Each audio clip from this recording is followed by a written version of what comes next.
bagamat meron pong to recheck itong Antique Iloilo, Cebu at Cebu City also subject to rechecking. At sa Mindanao po, ang probinsya ng Davao del Norte at Davao City. Ang lahat po ng probinsya na hindi kasama dito sa mananatili ang ECQ ay sa ilalim po sa new normal na tinatawag na General Community Quarantine. Ganun pa man, dito po sa mga lugar na mapapasailalim ang General Community Quarantine, may mga areas po na moderate na naka-orange. Ang ibig po sabihin nito, mag-i-evaluate pa po ako ano mangyayari dito sa mga lugar na ito kung magkakaroon nga ng General Community Quarantine o mananatili ang ECQ. Ito po ang para sa mga probinsya ng Abra, Ilocos Norte, La Union, Cagayan, Isabela, Nueva Vizcaya, Marinduque, Camarines Sur, Aklan, Capiz, Samar, Western Samar, Zamboanga del Sur, Lanao del Norte, Misamis Occidental at Misamis Oriental, North Cotabato, South Cotabato, Maguindanao. Yung mga areas naman po na low at moderate ay mapapasilalim nga po sa GCQ, ang new normal. Yung mga moderate na areas po ay ang mga probinsyang Negros Occidental, Negros Oriental, Siquijor, Davao del Sur, Davao Oriental, Sultan Kudarat, Lanao del Sur. At yung mga low po na areas na mapapasailalim din sa General Community Quarantine ay mga probinsya ng Apayao, Mountain Province, Ifugao, Kalinga, Ilocos Sur, Batanes, Quirino, Aurora, Palawan, Romblon, Camarines Norte, Sorsogon, Masbate, Guimaras, Bohol, Biliran, Eastern Samar, Leyte, Northern Samar, Southern Leyte, Zamboanga del Norte, Zamboanga Sibugay, Bukidnon, Camiguin, Davao Occidental, Sarangani, Agusan del Sur, Dinagat Island, Surigao del Norte, Surigao del Sur, Agusan del Norte, Basilan at Sulu. Ano po ang recommendation sa mga areas under General Community Quarantine? Ito po yung mga lugar na hindi na mapapasailalim sa ECQ. Pwede pong magtrabaho ang mga manggagawa sa Sektor 1, 2, and 3. Ito po yung gagawin on a work-in phase. Yung mga bata po, edad 0 hanggang 20, at yung mga matatanda, 60 and up, and high health risk, mananatili po sila sa kanilang mga tahanan. Papayagan po ang mall opening covering non-leisure shops. Papayagan po yung mga priority and essential construction projects na mag-resume. Papayagan po ang mga non-workers to go out to buy goods and services except those pertaining to Sector Category 4, yung leisure at mga kabataan. Papayagan din po ang public transport na mag-operate at reduce capacity at ang LGU po to enforce curfew at night dun po sa mga hindi manggagawa. For GCQ areas, General Community Quarantine, i-consider po ang reprioritizing ng SAP cash subsidy towards ECQ areas. Ibig sabihin, yung SAP po na para sa areas na hindi na po under ECQ, syempre po yung cash subsidy, kinakailangan pag-aralan na ibuhos doon sa mga areas under ECQ pa rin. Yung mga GCQ areas, consider to allow na po yung high school, higher education institute, HEI school year to finish and give credentials to students. Sa ECQ and GCQ areas, bubuksan po ang mga paliparan at ang mga puerto para sa mga goods lamang. Yung option po to shift to GCQ sa mga moderate to low risk area by industry. Nagbigay po sila ng rekomendasyon na 100% opening para sa agrikultura, fishery, forestry, sa food manufacturing at lahat po ng supply chain including ink, packaging, raw materials, sa food retail, supermarket, restaurant for takeout and delivery only, mga hospital, logistics, water, energy, internet, telecoms, media. Yung opsyon naman po sa GCQ, sa moderate to low risk area by industry, ang rekomendasyon po ay buksan from 50 to 100% opening. Yung other manufacturing po, gaya na electronics and exports, yung e-commerce and delivery for essential and non-essential items, yung repair and maintenance services po, housing and office services. Yung option po, to shift to GCQ in moderate to low risk area by industry. Consider po na buksan hanggang 50% on-site work and 50% work from home. Mga financial services, BPO, other non-leisure wholesale and retail trade, other non-leisure services. Yung option po, sa low risk to moderate areas na buksan by industry, consider for 100% closure. Maski po low to moderate risk, consider for 100% closure pa rin dahil po ang mga transmitters ay kabataan mula edad 0 to 20, lahat na eskwelahan.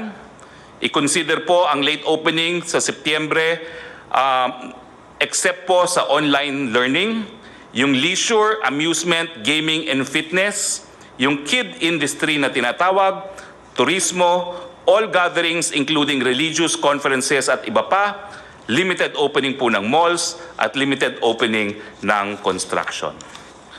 Yan po ang rekomendasyon ng inyong IATF. Maraming salamat po. Maraming salamat,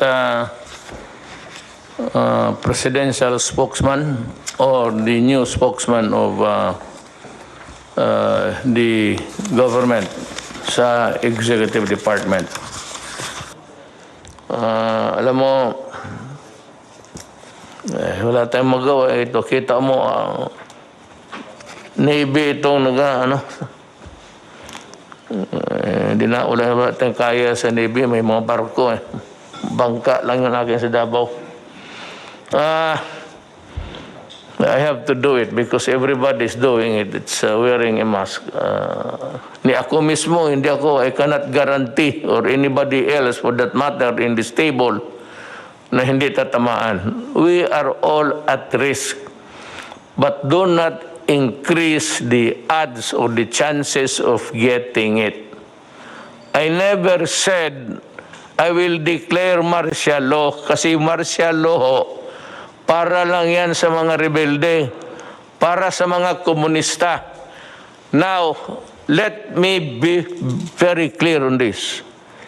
If itong lawlessness which was imposed on us by the NPAs for the longest time, 53 years, baski saang probinsya may NPA, kanina o kahapon, dalawang army nag-escort para i-deliver ang supply sa mga tao, pati pera, pinatay ninyo. If that is not lawlessness, what is that? Tell me.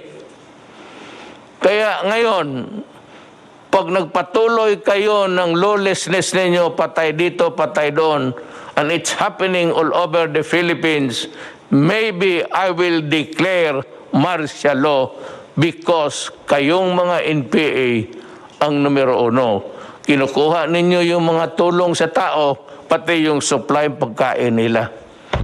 Kaya, I am now warning everybody and putting notice sa armed forces pati police. I might declare martial law. And there will be no turning back. Kung ano ang martial law na klaseng gagawin ko, akin lang yan. Pero kung gusto ninyo, kasi pinagpapatay ninyo yung mga sundalo ko, pati pulis, na wala namang ginawa, kung hindi samahan lang yung nagdi-deliver ng pera, pati pagkain. Ang utos ko sa kanila, patayin kayo? O di patayin ninyo sila. Lahat na. Tapusin na natin ito sa panahon ko. I have 2 more years. I will try to finish all of you. Pati kayong mga legal, magtago na kayo. Huwag ninyong sabihin, putang ina na wala kayong, you know, you're bullshit, you're the legal France. Sa inyo, kumukuha kayo ng pera. Ang mga negosyo dito na malalaki sa Pilipinas, nagdideposito ng pera yan sa bangko, sa account ninyo. Kinukuha ninyo yan. Yan ang totoo dyan. Kaya nabubuhay yung NPA. Pati pa yung extortion ninyo doon sa labas. Marami kayong pera. Alam mo, ang gobyerno ayaw niyan. Government is very jealous. There is only one entity who can collect taxes. It's government. And that money must be put to good use. O hindi naman kami, kung hindi ka makabayad, wala naman kami pinapatay. Kung wala talang ikabayad, anong gawin natin? Wala naman kayong nabalitaan na kulong. So, we do not do that. But do not force my hand into it. Kaya kung hindi, pag martial law, lahat kayong mga legal fronts, magtago na kayo. Magtago na kayo. Huwag ninyo akong bulahin. Galing ako dyan. Alam mo yung karapatan noon, ang unang, ang predecessor na tinatawag nila was the Committee of Justice, Freedom, and Democracy. In Davao City, I was a fiscal, but I was handling the karapatan noon sa Davao. For the reason na hindi ko nagustuhan yung klaseng pamaraan sa gobyerno. It was a dictatorship and it was not really, hindi naman tayo sinira ang demokrasya. Kaya kung sabihin ninyo na sisirain ko ang demokrasya, hindi. Lulutasin ko ang demokrasya sa inyo. You made it impossible for me to move. At gusto ninyo ipasok muna yung mga ayaw naman ng military. Binigay ko sa military yung papel ninyo. Sabi ng military, ayaw nila. Sabi ko, you explain to me bakit. So I gave them about 2 hours explaining to me bakit. Bakit hindi pwede yan? Ganito yan, sir. Sabi ko, sige, naniwala ako sa inyo. And I'm calling the armed forces to invent something more, to innovate so that the soldiers will not be at the mercy of them. Pag dalawa lang yung sundalo, kawawa naman. Magdating yan doon, they will just swoop down. Isang 10, wala talagang laban. Kaya sabi ko, at this time, the armed forces should go into innovations. Sabi ko, huwag ka mag-surrender, ha? Kayo mga NP, do not ever raise your hands.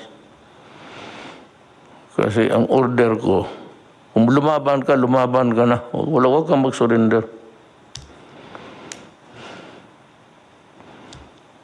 Napunta tayo dyan kasi galit ako.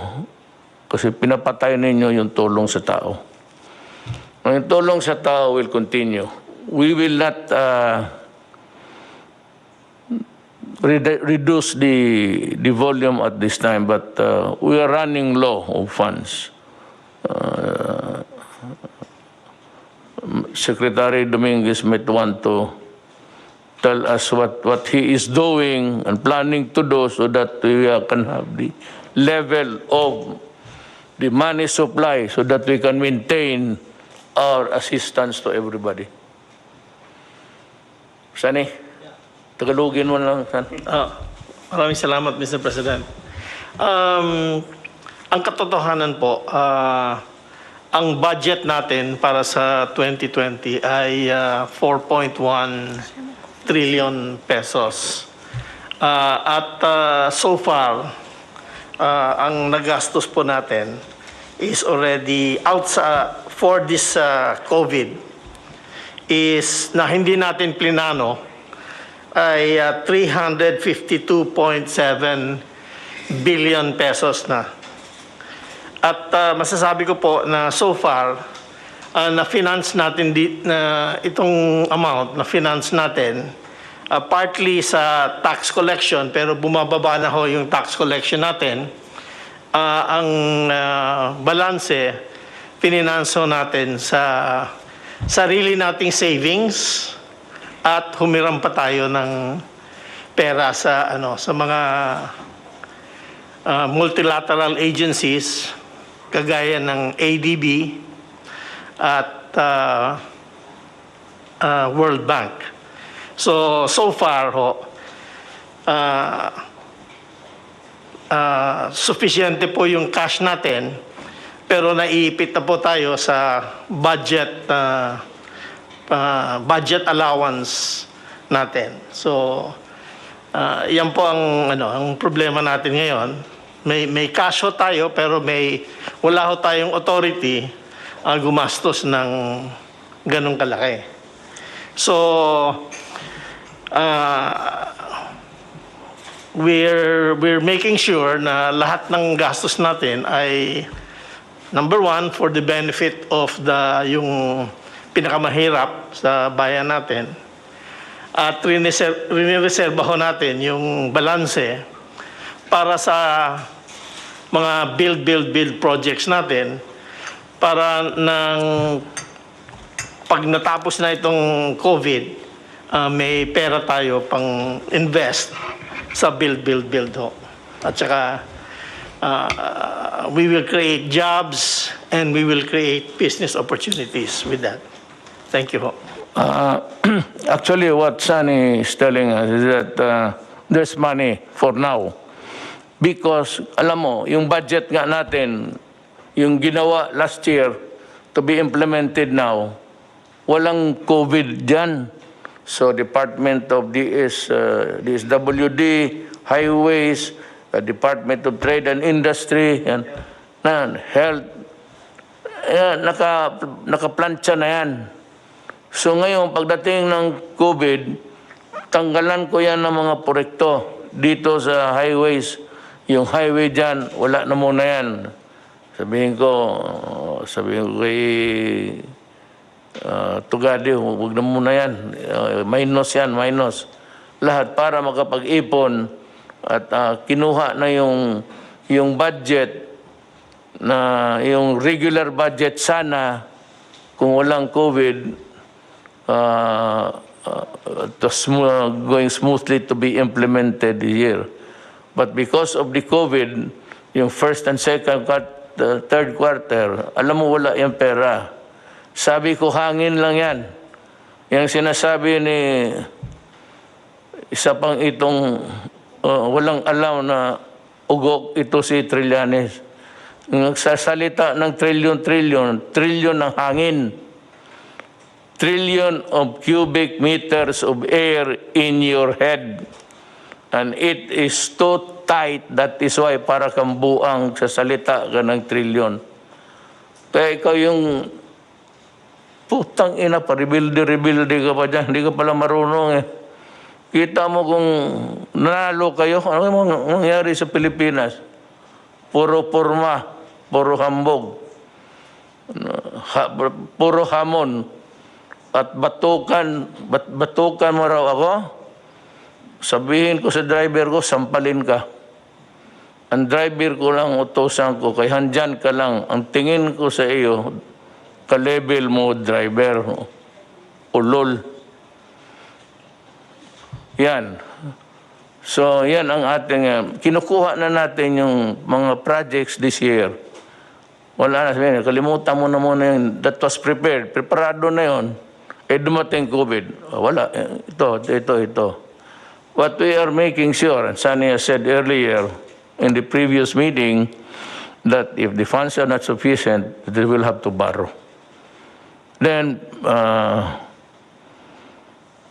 if the borrowed money is not enough, then we have to sell the assets. Yung cultural center, maraming sinong mayaman dito na pargawain niyang mansyon. Iyo na yan. magsalida ka araw-araw dyan, mag-isa. Lahat ng lupa, ipagbili ko para itulong ko sa tao kasi why am I talking this way? You know why? There is no telling how long, gaano katagal itong COVID sa buhay natin. Kaya lang, at least one of the redeeming factors now, hindi pa man nga sila nag-succeed, but they are working at it. Nandyan sila, punong-puno yung kamay nila sa trabaho, and they are working, and there are signs that they will succeed. Sabi ko sa iyo, sa oras lalabas ang vaccine,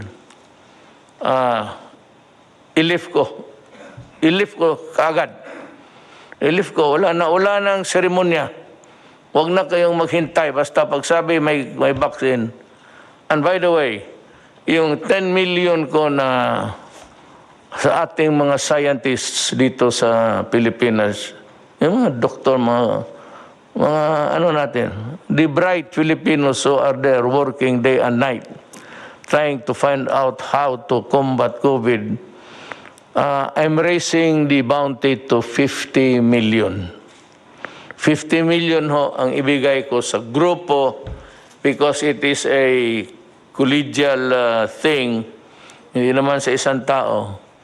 50 million. Baka pag sa ligaya ko, another 50 million. So that's, pagka may nandyan kung maligaya ako masyado, di 100, puro kayo milyonaryo. Huwag kayong mahiya, tanggapin yan. Total, sabihin, Mayor, ginawa namin ito para sa bayan. Sabihin ko ito, isauli ko ito kay Dominguez. Gusto niya, hindi na ito, maibalik. Sige, Mayor. Yung kayang mga bata, you have put the money to good use. Oo. Basta ako ngayon, 50 million ako. Kung ang Pilipino makakuha ng, yung alam ng Amerikano, yung mga puti, yung sa Europe, alam rin ng Pilipino yan. So, pabilisan lang yan. That is why I said, I'd like to ask do they need to funding to continue working, sir? Itong mga scientists natin working at the vaccine thing, do they need a funding?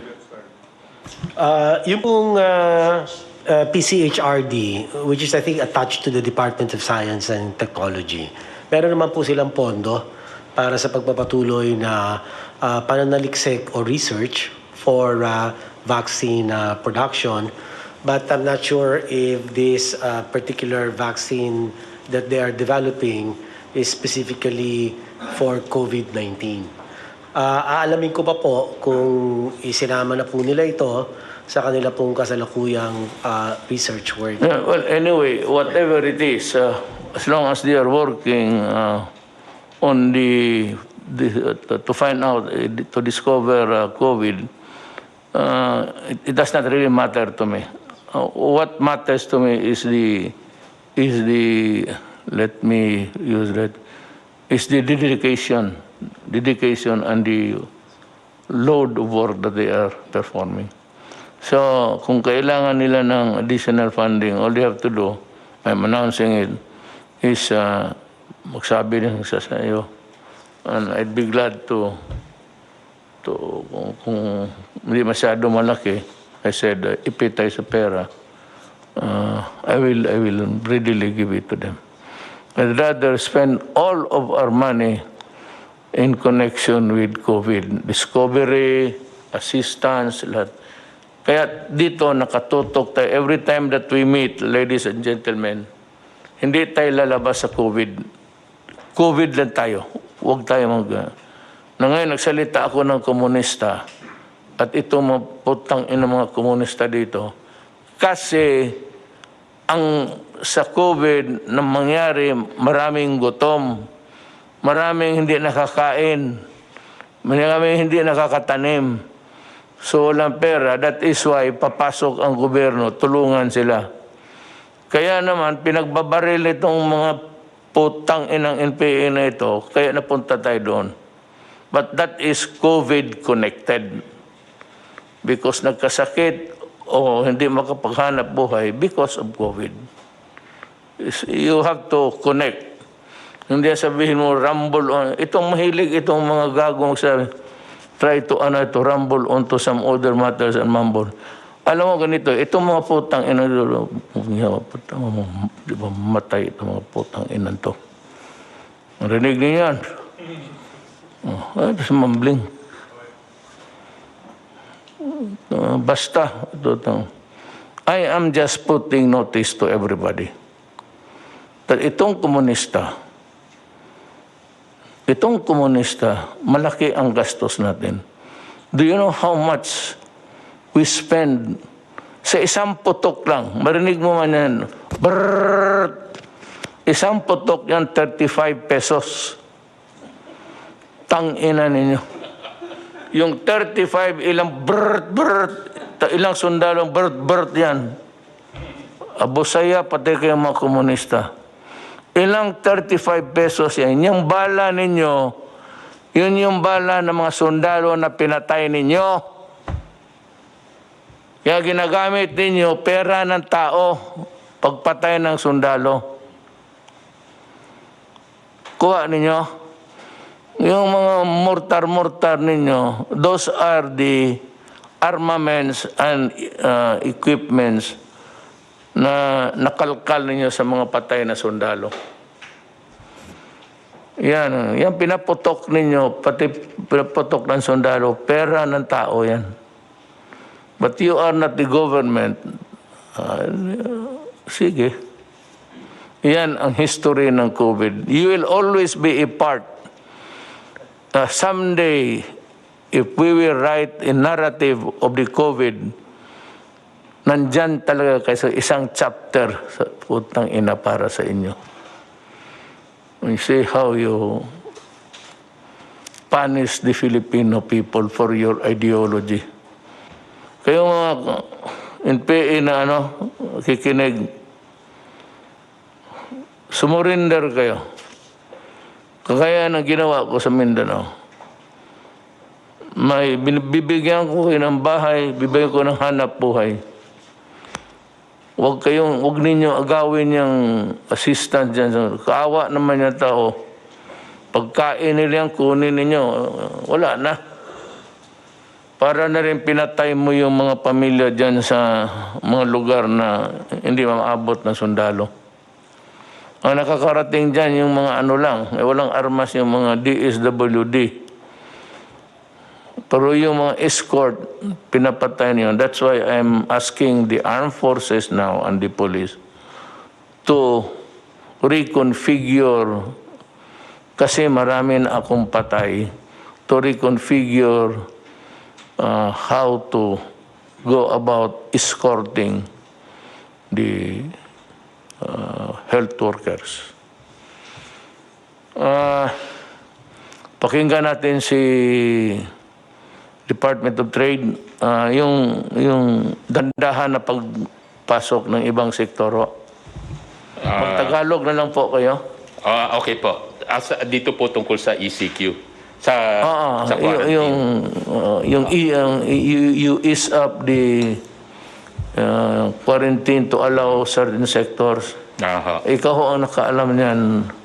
You know better than us. Opo. Mr. President, ang maganda hong nangyari ngayon, even under the enhanced community quarantine, para po hindi tayo magkaroon ng kakulangan sa pagkain, pinagpatuloy ang pag-supply ng food production, pinagpatuloy ang paggawa ng mga pagkain.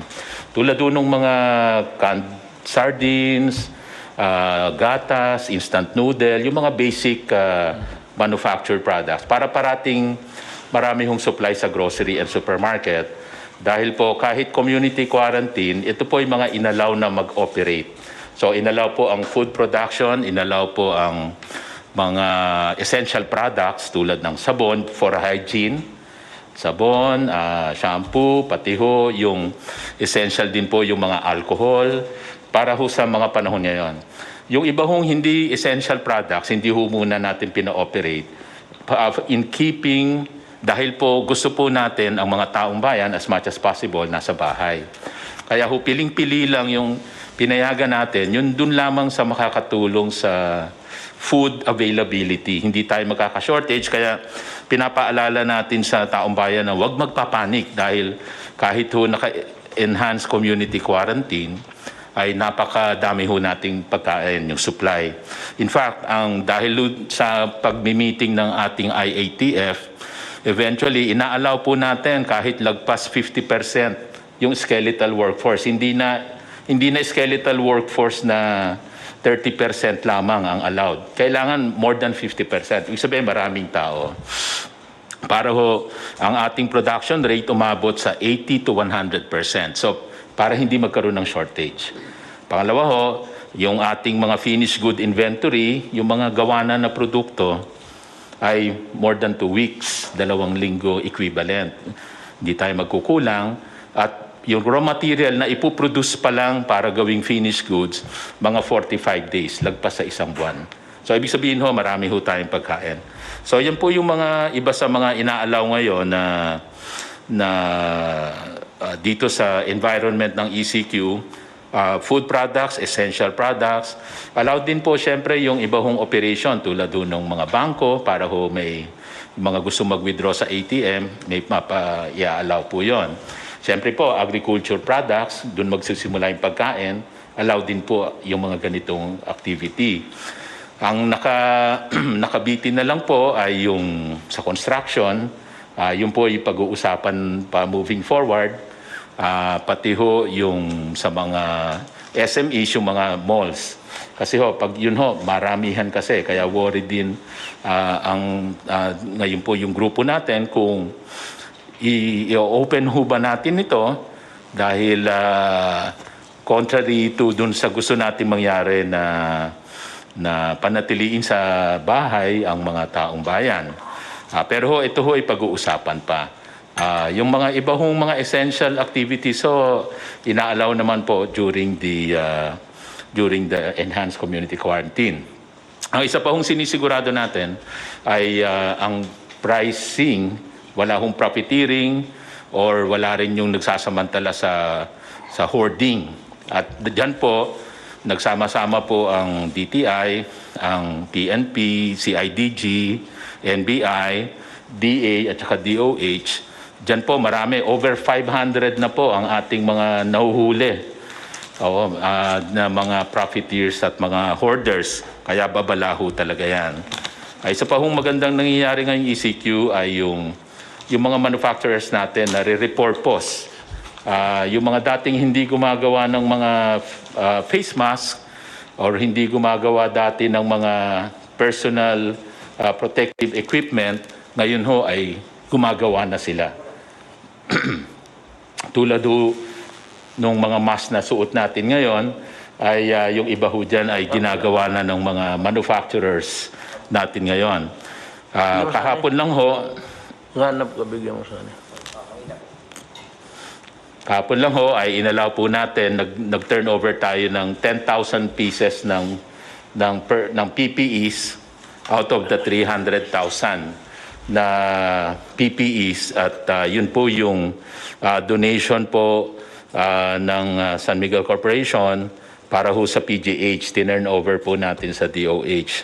So 10,000 po yun out of the 300,000 na ipuproduce pa para sa ating mga health workers. So meron ho tayong mga manufacturer na nilipat yung kanilang production para makaproduce ng mga mask, PPEs, pati ventilators gagawin na. Mga 10 kumpanya na ang may involved dito sa repurposing yung manufacturing. Ibig sabihin, magpuproduce na sila ng mga critical products na kailangan ngayon. And moving forward lang po, last 2 items, Marami ho tayong piniprepare na tulong sa MSMEs, micro SMEs, lalo na pag na-lift na itong ECQ. Nandyan ho yung pauutangin sila, low interest rate, dun po sa inyong programa na P3, Pondo sa Pagbabago at Pag-asenso. 1 billion po yun, nakalaan doon. At sa tulong po, pakikipag-ugnayan sa DOF, sa Land Bank and DBP, another maybe around 30 billion na pwedeng ilaan din para sa mga micro SMEs. Kasi yung micro SMEs, pahihiramin po para meron silang working capital pagka i-restart natin yung economy. Kasi aside from the MSME, yung isang tulong ay yung wage subsidy sa worker na nirelease po ng SSS, BIR at DOF. So, para talagang matulungan sila sa pag-restart ng economy. And lastly, dahil po sa Bayanihan Act ay nagkaroon po ng grace period. Hindi muna babayaran yung loan at grace period ho pagdating sa renta. Yun po yung inyong kinover. Para ho wala dapat paalisin na umuupa sa residential, pati yung renta ng mga micro SME sa mga commercial places. So marami ho tayong prepare na programa para ho sa micro SMEs. Thank you, Mr. President.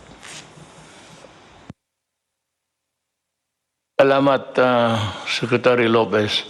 We'll wind up with the three speakers from Secretary Dar. Still about food supply, then we go to the health aspect. Sige, Mr. President, fellow cabinet members. Ang pinag-uusapan kasi natin dito yung pundo, no? And our budget for this year is finite. We're only pegged at 4.1 trillion, out of which ang antimano kaagad na automatically appropriated doon ay 1.249 trillion. Tapos yung 2.8 trillion, yun yung new appropriation. Para saan yung new appropriation? Yun yung binibigay natin personal services, MOOE, financial expenses, at capital outlay. Now, hindi naman natin ini-expect itong COVID. Bigla na nga lang dumating. Dito po sa capital outlay, nahati po ito sa dalawa. Yung for comprehensive release at saka yung for later release. Yung pong for comprehensive release, hindi po natin pwedeng galawin antimano yan kasi automatically release na yan sa mga province, sa mga government agencies and departments. At saka yung mga IRA at saka yung debt servicing natin. So antimano, ang pwede lang natin galawin, which we have done, is 397 billion more or less. Ito yung capital outlay ng mga departments at saka nung Congress initiated, no? Sa ngayon, ang nagagamit na natin, 352 billion na. So, konting-konti na lang natitira. And we're not even sure na ito yung nasa always at the back of my mind also dahil ako parating nasisisi pagka natagalan yung release at saka may nagagamit na hindi daw dapat gamitin. But where else can we go? Ito talaga yung sitwasyon na eh. And that therefore, ang sinasabi lang natin, i-consider natin yung possibility of second wave. Pag nag-second wave, paano yun? Nag-usap kami ng ADC with NEDA and DOF. And we have to come up with a forward planning on what will be the direction. And that would require a lot of funding. The new normal should allow us to provide more jobs to the people para maging productive sila. Yan ang hindi naintindihan ng tao, karamihan, is that ako ho, dependent ako sa Congress. Powerful nga ang presidente, lahat. Ang Congress, sila lang yung pati yung empleyado nila. Diyan sa Congress lang. Yan na sila. Pero itong Congress, especially yung lower house, ika nga sa English, the purse. Ibig sabihin, hindi ako makagastos ng pera hanggang hindi sabihin ng House, then approval by the Senate, pero manggaling talaga sa House, na sige, bigyan ka namin ng 300 billion na hangin para magamit mo. Yung 300 million, kukolektahin pa po yan. Wala kong ready money. Sabi mo nandyan. Yung sinabi kong 300 na tinago ko, savings yun sa gobyerno, na sinabi ko kay noon, started, kailan ba ako nag-umpisa? 2015. 16, nag-ano na kami ng pera. Dahan-dahan lang, kukunti-kunti. Saving, parang alkansiya, mag-alkansiya kasan. Kaya mayroon na kaagad akong ready. But yun naman was not really for the purpose of spending for the COVID. Because wala pa naman ang COVID noon. It was a non-existing alien. And hindi natin alam. That was intended, nasabi ko san, before I go out, makita lang man ng mga tao na ang pera na hindi na ginastos ng kung todo-todo, nag-save tayo. That was my only purpose actually. Ngayon, nandoon ang COVID. Now, dito yung sinasabi ni Wendell, tama yan. Mag-appropriate ang lower house, House of Representatives, yung mga congressman, hindi yung senador. Manggaling sa kanila, mga congressman, mag-appropriate sila ng pera, bigyan ako ng authority na gastuhin yon. Kung ma-approve na rin sa Senado. Ang problema, kung may pera ba? Kasi ang koleksyon nandito sa akin. Nandito kay Sunny. Tapos tanungin siya, may pera ba dyan? Sabi, meron no dito na 400 million. O sige, gamitin natin yan. So, doon sa Congress, somebody will sponsor a bill, appropriation.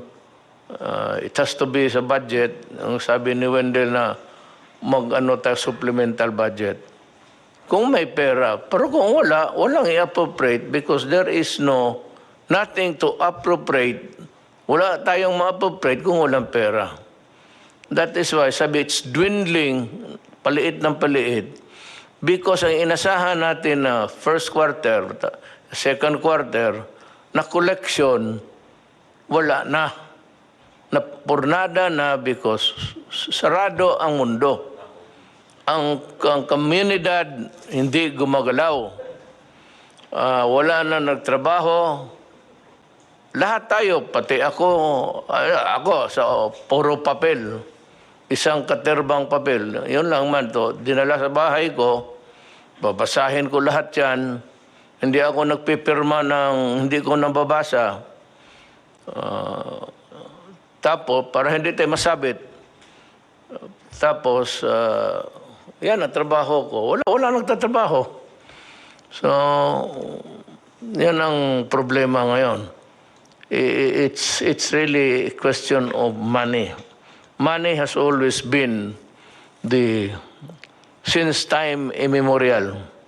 Now, remember that wala kaming hangarin na pigilin yung pera. It's not ours, it's not anybody's money, but it belongs to the Filipino people and should be spent for the welfare of the Filipino people. Hanggang dyan lang. Now we go to Secretary Dar to see how the agricultural sector is coping up. Thank you, Mr. President. Marami pong salamat. Sa agrikultura po naman, under the Enhanced Community Quarantine for Luzon and vis-a-vis agriculture and food, ang una po natin tiningnan po yung food availability, food accessibility and affordability, plus yung price stabilization and the movement and logistics relating to the food supplies. At the initial stage, Mr. President, ng ECQ, may opening naman ang agrikultura skeletal level, but even with that, of course, we were practicing again all the health or quarantine measures, may physical distancing at saka din paggamit ng face mask. Then after 1 month, doon sa IATF po, nadagdagan na po yung level na mga aktibidades doon sa kanayunan. So nasa optimum level tayo ngayon sa farming, sa fishing, at related sa lahat po ng even yung mga manufacturing ng agricultural inputs, fertilizers, pesticides, and the like. So marami po tayong, so matotal mayroon akong individually maibigay na datos, but overall, mayroon tayong sapat po na pagkain. Yung initial days lang, yung mayroon mga sobrang maigpit sa kanayunan, mas lalo sa barangay na nag-checkpoint. So doon tayo nagka-prone a little problem. But over this time now, hanggang ngayon na ay okay na po yung food supplies, yung movement. Kasi simulat sa pool naman, ang IATF ay nagsabi na there is unhampered movement ng mga cargoes, both food and non-food. So sa bigas po, ang rice outlook natin dito sa taon na ito, mayroon tayong demand na 14.6 million metric tons. Ang supply ay 17.9 million metric tons. So may deficit na 3.3 million metric tons.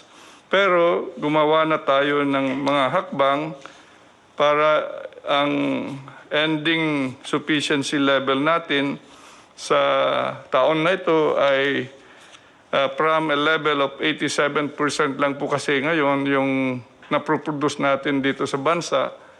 Pero with now the additional 8.5 billion pesos for the Rice Resiliency Project, it will bring us to 94% po yung domestic rice production natin. May isang ano lang ako, bago ko makalimutan, isingit ko na lang. And I have asked Bong to talk about this because he was the one who he was the proponent who submitted it to me. Bong. Magandang gabi po. Habang patuloy nating nilalabanan ang COVID-19, paghandaan na natin ngayon pa lang ang new normal, nananawagan ako sa pamahalaan na mag-umpisang maglatag ng programang Balik Probinsya at iba pang hakbang na magbibigay insentibo sa ating mga kababayan na lumipat mula sa Kamaynilaan at ibang malalaking lungsod papunta ng mga probinsya. Nakikita naman natin ang naging masamang epekto at hirap dulot ng sobrang pagsikip ng mga tao at pamamahay. Katulad sa Metro Manila, mas mabilis kumalat ang sakit at mas nahihirapan ang ating national government at ang mga local government units na alagaan ang lahat ng apektado ng krisis na kinakaharap natin. Marami pong stranded, hindi sila nakaka-uwi dahil inabot na po sila ng enhanced community quarantine at maraming hindi nakakatanggap ng social amelioration dahil maaring magduplicate po kasi yung pamilya nila ay naiwan po doon sa probinsya.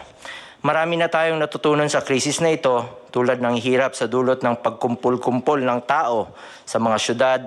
Simulan na nating paghandaan at tuluyan na nating aksyonan ang isyong ito at huwag nang antayin pa na mas lumala pa ang problema. Kailangan magkaroon ng gobyerno ng long-term solutions upang matugunan ito.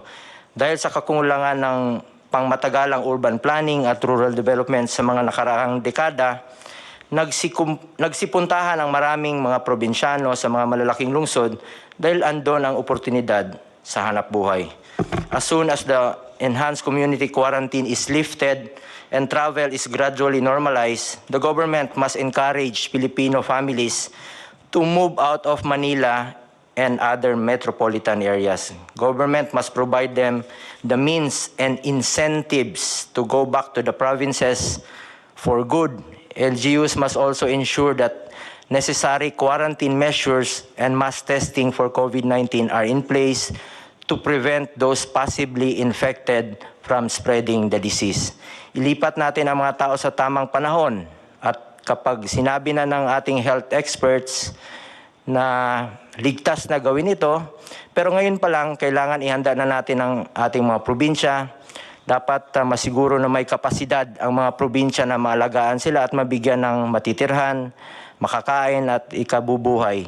Mapapagaan rin natin ang pinapasa ng mga syudad kapag nabawasan ang tao sa lugar nila. Katulad ng mga illegal settlers ngayon, dikit-dikit talaga yung mga bahay. Kung hindi natin ito aksyonan agad, hindi matatapos ang problema natin sa kalungsuran.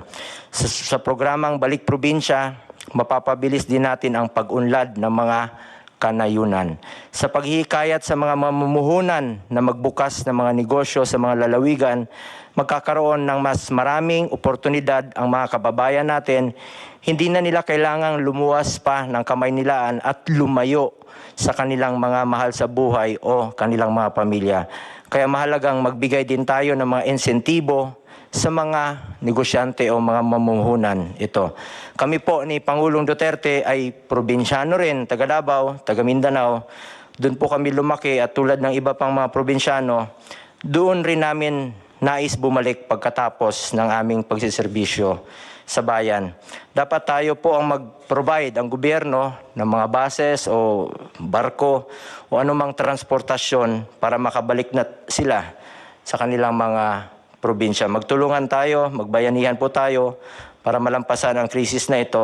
Sa bawat problema nating hinaharap, oportunidad rin ito na magkaroon ng mas maayos at matatag na solusyon para sa ating bansa. Thank you. Maganda yan, Bong.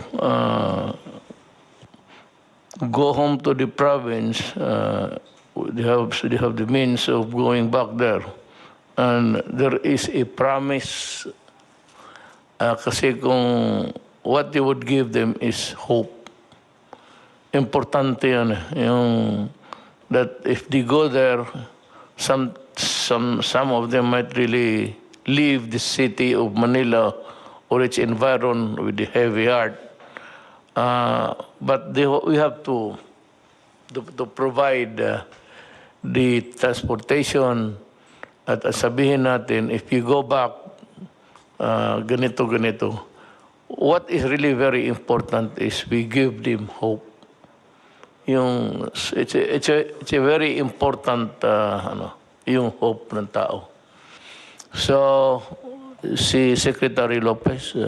Yeah, Mr. President, actually gusto namin suportahan yung proposal ni Senator Bong. Kasi yung Balik Probinsya, tama ho yung sinasabi nyo, will bring hope.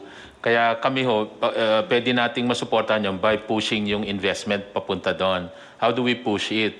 So more incentives. Actually sa ngayon, we can give more incentives papuntang probinsya kesa sa incentives na maglo-locate sa Metro Manila. Yun ibig sabihin, more attraction to locate outside. Kasi pag nandun na yung incentives, may trabaho na doon. So even po dito sa tax reform na finalize ngayon sa Congress, it will give also additional years of incentives para talagang doon mag-locate outside Metro Manila. Parang Balik Probinsya objectives ni Senator Bong. Pangalawa yung SME development. Everywhere yun, meron na with the funding hindi pa naman siguro nawawala yung funding na yon kasi pang mahirap talaga yung funding na yon. Ito yung bibigyan na suporta doon sa mga negosyante sa barangay level na support. Yung gusto nyong bigyan na kahit 10,000 para may pangsimula na sila maliit na negosyo na mga SME na may pwede ka agad opportunity doon sa mga maliliit na nasa para may opportunity umuwi doon. So yun po. Let me just give a warning.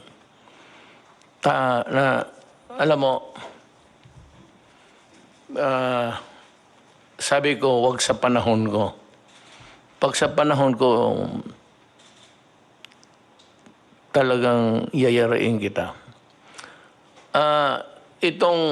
Itong lahat ng pinaghirapan namin dito, study, NEDA, Tapos Department of Trade doing a lot of talking and convincing and winning the trust of foreign or local big business. I do not want to humiliate people. I know that, alam mo, pagka tanggalan mo ang tao ng pride niya, masakit yan. I've done it several times. But every time, medyo nagsisisi ako, pero overall sabihin ko, total, para naman ito sa... I've done it several times when I was mayor. Talagang hubaran kita dyan sa harap.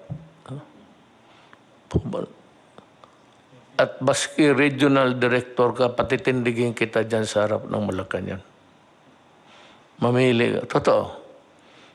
Ikaw, examiner, okay. Tumindig ka dyan sa harap ng Malacanang. Total, itong Malacanang, palasyo mo ito. Ako dito, nag-uopisina lang. Tignan mo yung palasyo mo isang araw. Init at ulan. Pag namatay ka, mas lalong mabuti. Basta yan ang ko sa... Kaya itong pinag-usapan ngayon na yung i-dispersal, yung ikalat mo. Takot yung iba sa mga probinsya na medyo may history ng...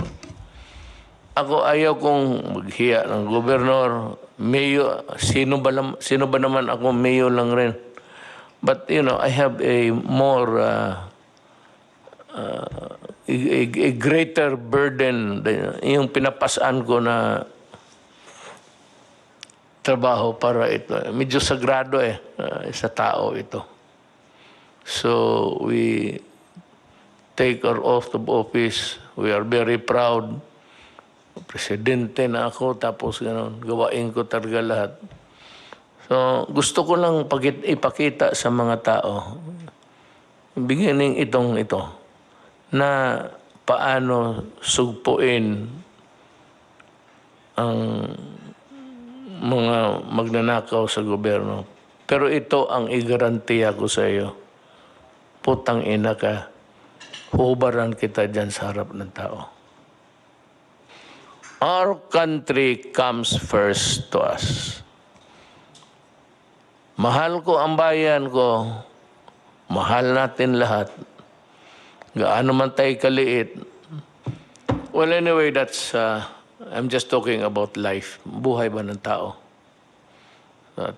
Ito, I hope that God will be with us.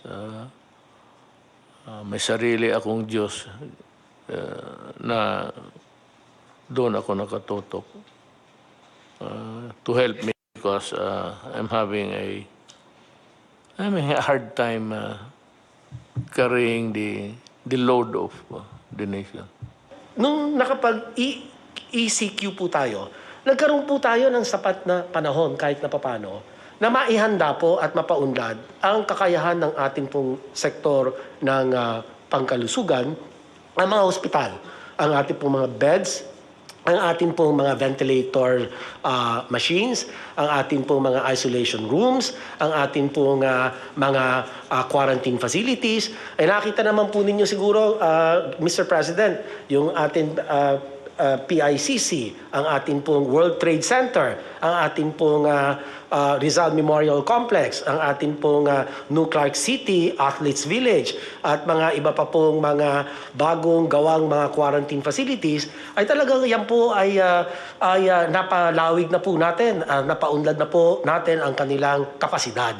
Kaya talagang napakaganda po nung inyong pasya na isagawa po itong enhanced community quarantine. At sa aspeto po naman ng kaperahan o sa funding, ang inyo pong PhilHealth ay nakapag-advance po o nakapag-desisyon ng board na mag-advance ng 30 billion pesos para po sa mga ospital, sa pampubliko at sa pribadong sektor, para lahat po ng mga COVID patients ay babayaran po through the COVID benefit package. At In fact, ang board po ay nagpahintulot din na itaas, gumawa ng COVID benefit package, yung mild 43,000, yung moderate 143,000 per COVID patient, and for severe to critical, kaya pong bayaran ng PhilHealth up to 780,000. So inihanda po natin pati ang funding para po sa ating mga COVID patients. So sa pangkalahatan po ay ito po ang ating mga ginagawa at para naman po doon sa binabalak, batay po sa rekomendasyon sa inyo na i-extend yung enhanced community quarantine, okay po yun. Suportado po namin yan. Kung meron naman pong kinakailangan na luwagan yung mga lugar na sa kasalukuyan naka-enhance community quarantine, ay siguraduhin lang po natin na yung mga pamantayan ng kalusugan or minimum health standards ay dapat pong nakatalaga bago po magluwag. Dahil sa bandang huli po, ang kalusugan ng taong bayan po ang atin pinangangalagaan higit po sa lahat. Maraming salamat po, Ginoong Presidente. Salamat, Secretary Duque. Magtanong kasi ang tao, ang interesado ninyong gustong lumabas sa bunganga ko, kailan ba talaga ito matapos? Ang COVID ho, hindi matatapos yan. It will be here and it will stay until kingdom come. Pero pag may bakuna na, baka sakali nga mauna tayo, ma-involve din yung ating mga scientists to work overtime to come up with a vaccine. COVID equals vaccine. Period. Siguro nasabi naman ng lahat ng dapat sabihin, and the things that you must know and need to know, nasabi na po namin. And one thing I can assure you, that we were just waiting for the right time. Tiisin lang muna natin, ako nakikiusap na sa inyo, para lang ito sa bayan. Because we are trying to limit the contamination. Kasi sinabi ko itong 6,981, pag ito ang nagkalat, ako, mapoproblema po ako. Mas lalo. Pero ito bumababa na ngayon, mas maraming recovery by 722 as against 462. So, lahat ang sinasabi namin dito, totoo, walang sobra, walang kulang. At alam ninyo ang ginagawa namin. Kung nagustuhan ninyo, magpasalamat kami. Pag sabi ninyo kulang, then humhimi kami ng dispensa. We'll try our very best next time. Thank you. Maraming salamat po. Matapos pong makipagpulong ang ating presidente sa mga miyembro ng IATF, tinanggap po niya ang rekomendasyon ng IATF na ilagay po sa patuloy na ECQ ang NCR, Region 3, Region 4A at iba pang mga lugar hanggang Mayo 15 po. Ang mga lugar pong ito ay ang probinsya ng Benguet na po pwede pa pong magbago by April 30, ang NCR, ang Pangasinan na po pwede rin pong magbago by April 30, Bataan, Bulacan, Nueva Ecija, Pampanga, Tarlac, Zambales, yung Tarlac at Zambales po pwede pa rin magbago by April 30, Batangas, Cavite, Laguna, Rizal, Oriental Mindoro, Occidental Mindoro, Albay, Catanduanes, ang Antique at Iloilo, pareho pong pwede pang ma-recheck, ang Aklan at ang Capiz. Pati na po ang Cebu at ang Cebu City na subject din to rechecking. Ang Davao del Norte, Davao City at ang Davao de Oro po na subject pa rin to resetting. Lahat pong probinsya na hindi napasama sa listahan nito ay mapapasailalim po sa General Community Quarantine. Maraming salamat po. Magandang araw po sa inyong lahat.